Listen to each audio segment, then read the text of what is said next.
Michele. Well, thank you for joining me here today on this Vegan Plant-Based Summit. How are you?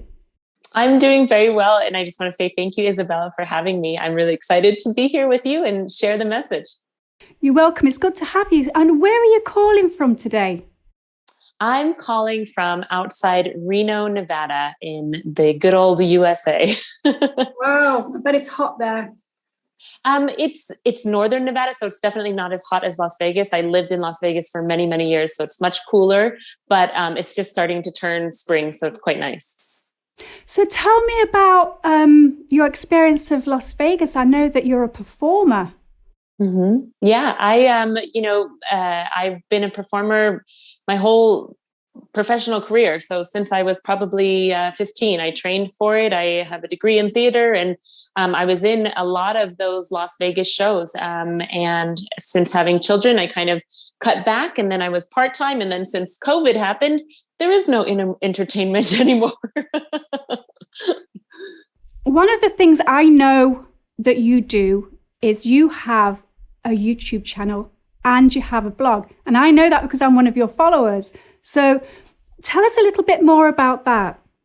Yeah, absolutely. So a little bit of background on myself. I became or switched over to a vegan diet in 2009. I was performing full-time at that time, and some good friends of ours, dancers and acrobats, introduced veganism to me and taught me about like detox, and showed me, just opened up this brand new world of different books and learning that you can heal disease through what you eat. And as a performer, you know, what you look like aesthetically is extremely important. And so I just kind of dove in head first. I found it all so very interesting. It's definitely, health is my hobby and I love to learn about it. And so I, just kind of applied those things and was able to switch rather quickly, and really felt a big difference in my performance quality, my stamina, reduced inflammation, all of the wonderful things that come from switching to a plant-based diet. And then later, a couple years later, connecting the ethics of it, the environmental aspect of it, and, animal welfare. And so that is definitely where I came from. The reason I opened my YouTube channel many years ago, I think it was 2014, was because as a performer, you have to wear lots and lots of makeup and puts lots of potions and creams on yourself to look glittery and all these things. And I had woken up to the fact that these are all just toxic chemicals. And so I thought, well, let me see if I can find some, ethical brands and healthy, clean brands that I can use on stage and I'll just kind of share my experience with people. So that's kind of how it began. And back then there wasn't a lot of that available. And especially you put that under stage lights and you have mascara running down your face the whole show. So it kind of was part-time with that. I was, like I said, still performing full-time. And then I just began to learn more and more and get really excited about like the food aspect and the diet change and what it can do for people's health, and sharing with people. And since then, the channel has kind of morphed over to more weight loss and health related things, and moved away from, beauty products and stuff like that. And now I work full-time as a certified holistic nutritionist, and I share lots and lots of free recipes that are oil-free on my channel, as well as on my website. And I get to do something that I never thought I would find a passion, as much as I love to sing and dance and act, but I found something and I love it. And it's helping people find health, either transitioning to a whole food plant-based diet, or, wanting to lose weight in a vegan manner, or just wanting to regain health. And I absolutely love it when people get that light bulb turned on and they see that they can change the way that they feel and the way that their life is going by changing, one aspect of their life, which is diet, which is so cool. I love it. So taking you back to your performing, I mean, you're beautiful and you're very natural looking, and the performing acting industry is very, very cutthroat. What are your experiences with that, and what advice would you give to young females coming up through those avenues? Yeah, absolutely. Great question, because it's extremely cutthroat. And, there's been many times where I've auditioned and been told you need to lose 10 pounds before we'd ever hire you, or told, you have fringe and we don't like that. You need to either put it back or we're not going to hire you. I've been hired in certain shows in Vegas in particular, where I was hired. I was working in the show for some time. a producer came in and watched the rehearsal and either said, I don't like, whatever physical attribute about her, get her off the stage. I've seen that happen to so many people. It's very cutthroat, and it's something that can really, kill you mentally. It's very, very hard to separate, those personal attacks from people. But however, I really do think that by adopting a whole food plant-based diet, and, all of these foods are lower in calorie density than a standard American diet. And just by eating this way and healthfully having your fruits and vegetables, your grains, your legumes, a small amount of nuts and seeds, you're going to be at a natural weight that your body, can sustain without having to go through eating disorders or severe restriction or deprivation. You're going to have the energy that you need as a performer to be able to bring, energy to your performance, whether it's live or whether it's filmed, and you're going to have vitality and, very little inflammation, from working 3 shows a night. I think it's such a wonderful shortcut to go straight to eating vegan or whole food plant-based, as opposed to putting yourself through all the hell of, deprivation and restriction and quick fix starvation diets that, don't work long term. This helps you look and feel your best. And it also helps you, not go through the crazy aspect of being a performer. So I've just asked you the question relating to females because you've come up through those ranks, but this doesn't just apply to females, does it? It applies to everybody? Absolutely. Absolutely. I mean, in many contracts that I've done, I've shared this information with other performers, and they've taken it full force and are still vegan or whole food plant-based to this day. That includes acrobats, that includes hand balancing duos, that includes dancers, that includes adage couples, people who have to lift each other all of the time. And I can say, just from friends' experience, as well as my husband, who's a professional dancer, he came from the ballet world, just having that extra stamina, more lung capacity. Obviously your diet doesn't make you superhuman, but this is pretty darn close. So yeah, not only for females, for anybody. And you get that new lease of life, or at least I did. Now, I wasn't vegan when I was pregnant with my 3 children, but you were. Can you tell us a bit about your vegan pregnancies and your home births? Absolutely. So like I said, I became vegan in 2009. And because of my performing career, I didn't have my babies until way later. So I just turned 40 last month, and I had my first baby at 37 and my second baby at 39, because I said, I do not want to be pregnant when I'm 40. I want to be done. And so both pregnancies went very well. My first pregnancy, I gained maybe 30 pounds very healthfully, and didn't have any complications at all. My second pregnancy, I gained a little bit more weight. But both pregnancies, no swelling, no problems, no nothing wrong. And I know that a lot of women experience swelling in their feet or edema or, different things. And obviously I have nothing to base it against because I never had a non-vegan pregnancy. But for me, it just felt like, this is me. I'm a little bit heavier. I can feel life growing inside me, but also it wasn't like I needed to just, lay around all day, every day. I still had energy. I still walked all the way up until I gave birth. And the home births were peaceful. My first one was very, very long. But my second one was extremely quick, and the midwife didn't even make it. And both births, my husband caught the baby and everything was great. Oh, that's amazing.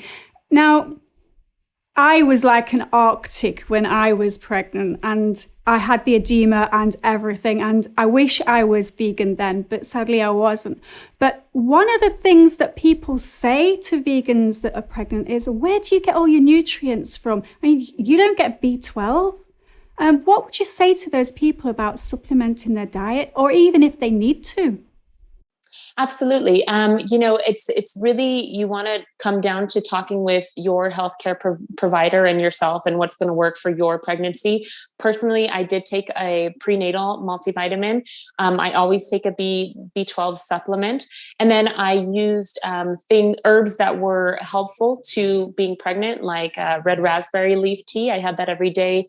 Alfalfa leaf, dandelion leaf, oat straw, and horsetail. I made a mixture of all of those. All of those have wonderful properties for pregnancy and as well as while you're breastfeeding. In addition to that, I made sure that and these are things I do on a daily basis anyway, I had good omega-3 sources in my diet from chia seeds, walnuts, hemp seeds, or flax seeds. And then I really just ate intuitively.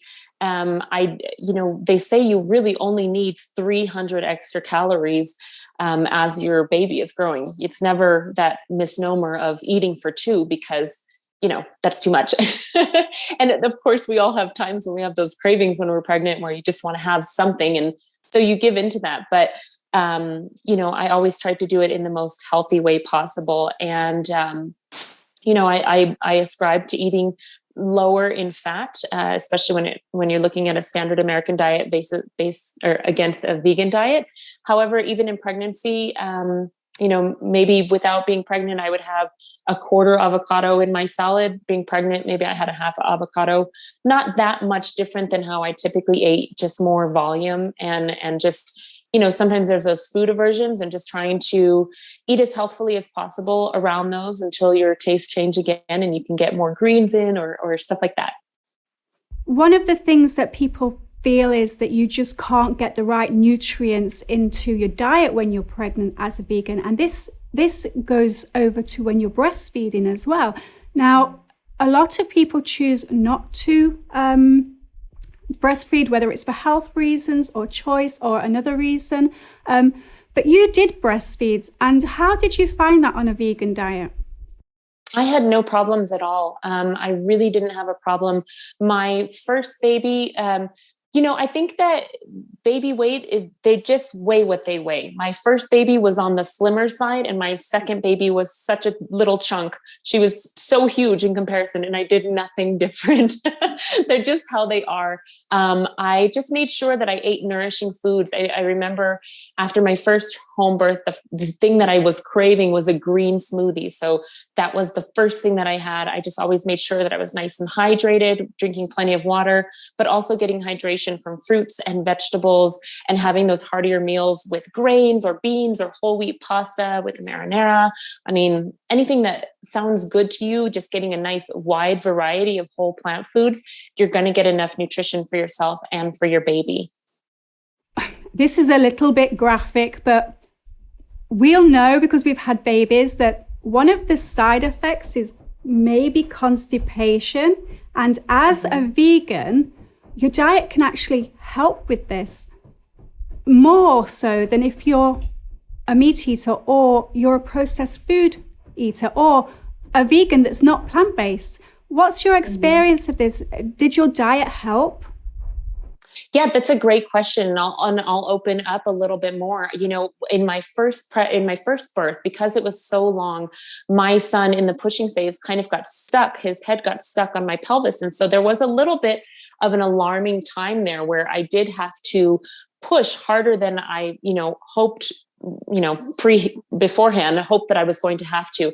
And I did have some tearing, and I did also get a prolapse from that, which if you've never heard of what that is, that just means, through the pushing phase, you pushed really hard. And so now the pelvic floor has loosened a bit, and some of the organs like the bladder or the uterus or the rectum can fall a bit. And from that, that was very scary. And, from that alone, a lot of women experience constipation, but I do feel that having a plant-based diet and eating all those fresh fruits and vegetables, as well as the whole grains and the beans, really did aid in that. While I was working through that and, coming back to rehabilitation through that, I do feel like that is a major key. I can't imagine the difference in my gut and in my colon had I been eating primarily meat. I think that would have made it so much worse. And water's important as well, generally every day. But when you need that fiber flushing through your system really quickly, water's the number one ingredient that you need to intake. Absolutely, hand in hand. Now, the big question is, you're vegan. What about your kids and your husband? Yeah, absolutely. Kids vegan since conception. Vegan kids haven't had any animal products at all. And as long as they're under my house, that's what I'm going to continue. They, of course, as they get older, are able to make their own choices. But in my house, I've decided that that's what I will be feeding. If you want to eat here, this is what you're going to have. And we have little lessons here and there when we go to the grocery store, and my son sees, the fish as we walk through the grocery store. I just teach him, he's like, "Mommy, what is that?" And that's a fish. Some people eat fish. For us, fish are our friends. And so now there's this, in one grocery store, this big wall that has a mural of all these sea creatures. And he's like, "Fish are our friends." And he yells it in the grocery store. So he's pretty young. He doesn't make the full connection yet, but little by little, age appropriately, I'll teach him. My husband, when I met him, my husband is from Poland. And when I met him, the only vegetables he ate were tomatoes and pickles and sauerkraut. The rest was Polish sausage and lots of meat and just junk food. And he's a vegan now. He does eat some processed foods, but I never thought I would see the day when he would be a vegan. And, it's not a pushy thing. If you have people in your life that you really want to change, I think the best thing you can do is lead by example and use words only if you need to. It really does make a change. People see the way that you have more energy. People see, what you're eating actually tastes good. You can make these things taste amazing. And it's a wonderful influence to have on people. And yeah, so for me and my family, we are plant-based, we are vegan, and it's good. If you could give some advice to families that are going plant-based or going vegan on how to educate their children in a nice way and not a cruel way, as in extreme, what would it be? How would you guide them in the right direction?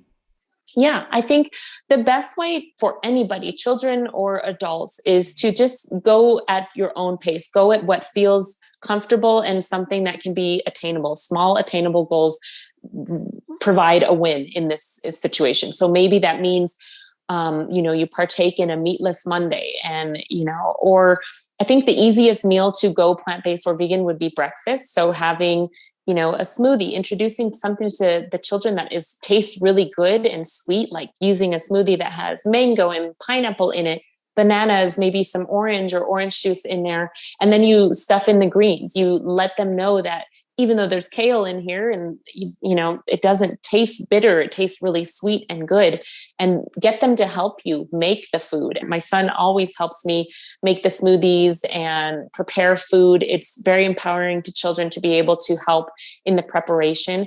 And then, so you go with breakfast for a while, and then you begin to introduce new things at every meal. I think my son is pretty picky, going through a picky phase right now. So something that I try to do to incorporate a wider variety of foods for him is, you don't have to like it, you don't have to eat it, but you do need to take 2 bites. Take 2 bites. I think they say that it takes over 15 times for a child or a toddler to accept a new introduction of a type of food. So just be persistent. If that means, half of the plate is some of their old favorites and it contains animal products, then so be it. And then the other half is new plant foods or something that that they will eat. And then you slowly reduce the animal foods and just start to rotate in those 3 to 5 meals that they enjoy. And then as time goes on, you can broaden the horizon of recipes.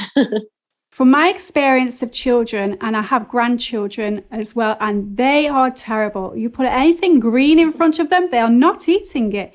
Even if it looks remotely like a vegetable, they're not eating it. So how can you get the greens into them without them actually knowing, but in a nice, flavoursome way? Yeah, I think that's a great question. Because my son's going through the same thing right now.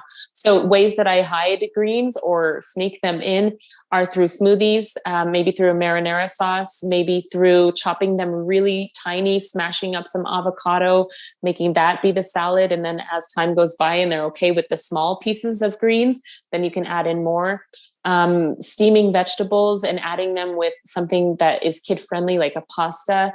One of my son's favorite things is brown rice with a little bit of sea salt and avocado mashed into it. Very simple. It doesn't have to be, some gourmet meal. Keep it simple. If you have an air fryer, air frying some potatoes without oil, sweet potatoes, those are good and nutritious foods, but it feels like, they're crunchy and they seem like a French fry. So yeah. And I think as much as you can not continue to introduce processed foods, the better. And, when it comes to going to school or things like that, having things that they enjoy so that they have their lunch and they're not needing to go and buy what's available, which primarily is going to be junk food and sodas and things like that. So just having a little bit of forethought and preparation and going, at the kid's pace. You don't want to switch everything overnight and then the kid be like, what in the world is going on?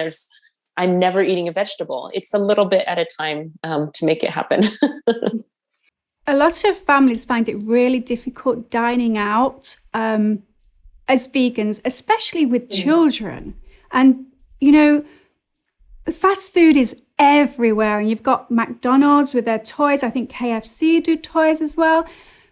Obviously, in all circumstances, you can't avoid going to fast food places. What would your advice be to families who want to take their children out in public to a fast food place or to a restaurant or a cafe diner and just don't know what to do or how to approach it? Rather than not going at all, what advice can you give them to make life easier? Yeah, I think that when it comes to going out for food, the best places that you're going to be able to get the healthiest foods are going to be things like Mexican, Indian, Thai food, Japanese food. Japanese restaurants are great because they always are very low in fat. They have a lot of sea vegetables available, always rice, always steamed vegetables. Yeah, Mexican, Thai, Indian, and Japanese would be the top ones that I would choose, or even a steakhouse, because you can always get a baked potato or French fries and a salad or something like that, or steamed veggies. But, I would definitely, when it comes to children, start to steer away from the fast food because it's not doing them any favors. It's highly addictive and their little bodies need the right fuel to grow. So you could do something, where you have kind of, if in transition period, if you kind of make a happy meal on your own, you can make the air fried French fries. You can do, although, I'm kind of not towards processed vegan foods in the transition. If that's necessary, you can do a little processed vegan nugget. You can go to the dollar store and buy them a toy, make it a different experience. My children have never gone to a fast food restaurant, and I probably won't be taking them there. If you're traveling and you feel like the only option is fast food, I feel like there's supermarkets or grocery stores or places where there's fresh food available at some capacity in pretty much every town. It's, not completely like you never get to go out again or you never get to have fun with food. Just making better choices, looking at menus before you head out, and kind of committing to making the best educated health choices that you can make for you and your children when you go out. There's the website and the app Happy Cow, and that helps you find restaurants all around the world that are vegan friendly, plant-based, vegetarian. And, if you can find a vegan restaurant when you're going out and about and you're with your kids, there's always smoothies. There's always, a lot of them have kid menus and something very simple that they can eat that is still going to be nutritious. In some areas in the US and also in England, I believe, and I'm not sure about other countries, but there are areas where cheap food is the only food you can get, and it happens to be processed. And fresh fruit and veg or the plant-based diet food is really expensive and sometimes unaffordable. What advice would you give to parents then? Yeah, absolutely. I absolutely, that's an absolute reality of a lot of places in the world. Something that's really cool, and I can only speak for America, is that there's the 99-cent store in many of those locations. And it's one of those kind of very inexpensive stores that has a large variety, as well as a grocery outlet, a large variety of more and more vegetables coming, into those stores, where people are able to spend the same money that they would have spent at McDonald's on a Happy Meal, and they can buy something to create a meal. What could that be? Maybe it's a bag of pasta and, a diced tomatoes and some zucchini, and you're able to make a meal out of that for your family. More and more of the very inexpensive places are carrying organic produce here, which is amazing. Sometimes I'll go to those stores and find the most amazing deals on organic produce. And it's like these diamonds in a rough. And, you have to do your best that you can. I'm not living in a fantasy world. I know that a lot of times that's going to be the cheapest option, but I think then you have to weigh it. Am I going to give into this moment and, kind of just spend the very littlest amount that I possibly can on this food that is doing my body and my family's body so much harm? And then, later on, you'll have to pay for that in some way or another, whether it's through medical bills or whether, it's a lifestyle disease, not to sound grim or anything like that. But if you're able to begin to add fresh produce into your diet, then, that's going to help you now. And it's also going to help you and your children in the future. When I think about the future, I have a lot of mixed feelings because on one hand, I'm thinking about human and animal health. And on the other, I'm thinking about the environment and what our children and grandchildren are going to inherit. What's your views and opinions on the environmental damage that we're actually doing for our future generations? Yeah, I have the same, anxiety and thoughts about that often. What is the state of the world going to be for my children? And I feel that every parent must feel that as the generations go on. And I really do think at some point, whether people want to or not, they're going to have to eat more plant-based. Right now with the factory farming and the overfishing of the oceans and the seas, it's coming to a place where industrialized nations have basically ruined the world. And so, making the choice now and becoming educated through summits like you're producing, this is such a wonderful thing. And it's really a wonderful time on the flip side of that anxiety, because there's so much information for people to learn and to make the right choices and to begin to kind of seed their choices now for what will fruit for their children. On the other side of that, things are not going to be getting any better, and people won't change until they're forced to change. And that's a lot of people, but I also feel very encouraged because a lot of people are seeing the light and are changing now and wanting to do better, wanting to plant more and grow more foods on their own. I feel like there's a shift, at least in my world, where people are coming back to what has always been, and the lost art of understanding where your food comes from. It can be really translated to your children by just simply, even if you don't have a yard or you don't have any open space, simply planting a seed in a cup on your balcony and showing them how it grows. I think there's a lot of value in that, and we have the choice to be anxious about the future for our children and what it holds, or help them begin to seed a better future for themselves and their grandchildren. I recently read a book called The 4-Foot Garden, and I believe that a lot of states in America, that people don't have gardens or they're not allowed to have vegetable patches in their gardens. And this is a book that was written by a man that had a 4-foot garden on his balcony, and he taught his children the art of food, like you say, from this 4-foot garden, which was great. Wow. And, that maybe that's one way we can actually educate our kids from our own balconies, from our own kitchens.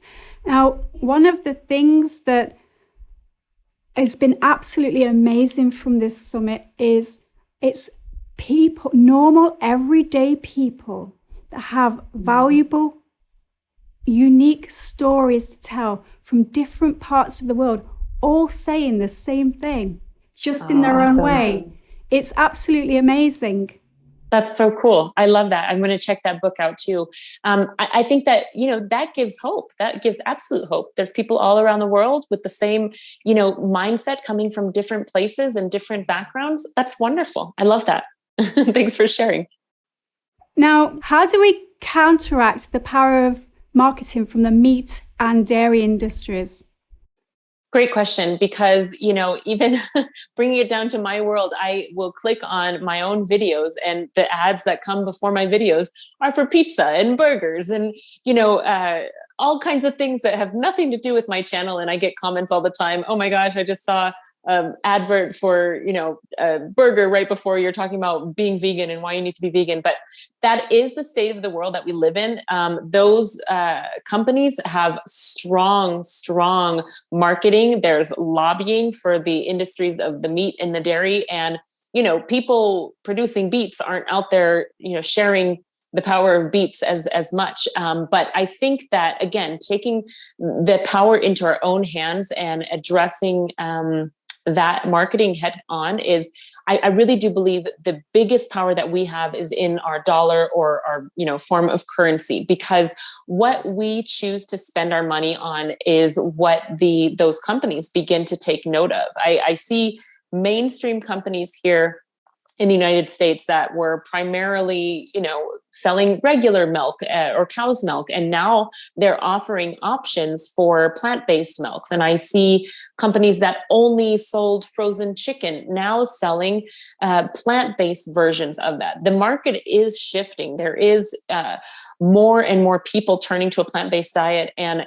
those companies are taking note. There are plant-based mayonnaise. All these are still highly processed plant-based things. They're not whole foods, but I do see a shift in the market. So I do think that's really encouraging. But when it comes down to your everyday, what can you do? It is teaching your children. It is making the right choices in your own home, reteaching and learning what the power of the fruits and the vegetables and the whole grains and legumes, things that grow on the trees, things that grow in the ground, how these were originally our foods, and how we can kind of take back this brainwash of marketing that we've been fed and realize what the truth is, teach it to our children, and have that continue on through the generations. I think that's really your dollar or your currency, and what you choose to spend it on, and how you choose to educate the upcoming generations. That's great advice. Thank you. So, Michele, it's been absolutely fantastic talking to you today, and I hope the viewers at home can take a lot of information from what you've actually said and apply it to their own lives and to their own families, and reap the health benefits and the environmental benefits too. Thank you very much.